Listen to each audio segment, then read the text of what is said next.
Multiple airports across Florida, they're now closed. Flights are expected to be suspended through Thursday at most of the airports there in Florida. Many of those evacuees heading here to the DMV, flying into Dulles, Reagan, and BWI. Our Marielle Carbone continues our live team coverage tonight from DCA. And Marielle, many of those passengers telling you they're really so much relief to finally be here. Yeah, Chris, I mean, think about it. Many of those in this storm path, they are still recovering from Hurricane Helene, some of them losing everything in that storm. So the idea of another storm, another hurricane coming through is difficult for them to fathom.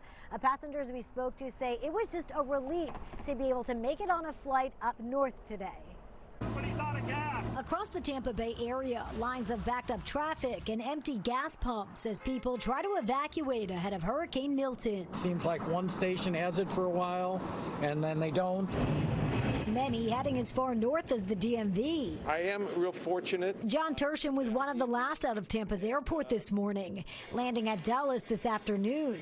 He describes an eerie scene before taking flight. Quiet, everybody kind of nervous, what I'll call businessy like. As people prepare for Milton, many are still cleaning up from Hurricane Helene, which hit the East Coast less than 2 weeks ago. Water damage, we've seen roadways literally moved by the rushing water. Mike Litteris, spokesperson with the National Park Service, is one of about half a dozen DMV-based park employees deployed in Cherokee, North Carolina.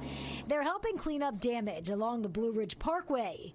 What he's seen so far, in some cases, has been catastrophic. It's things that we see when we go to the Florida Panhandle during hurricane season.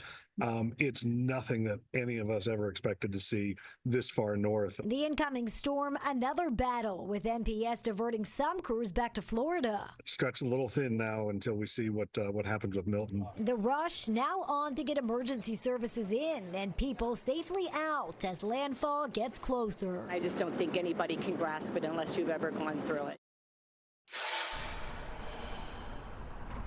And Litteris says he does expect some local NPS members to be asked to go down to Florida. Just how many and who is unclear at this moment. Chris and Susan, I also reached out to Dominion Energy, and they are also in that wait and see mode right now to see what happens with Milton. We do know that currently there are 100 Dominion Energy workers from the Virginia area that are deployed and working in South Carolina, still helping with those recovery efforts from Helene. Reporting live from Reagan National Airport tonight, I'm Marielle Carbone, DC News Now.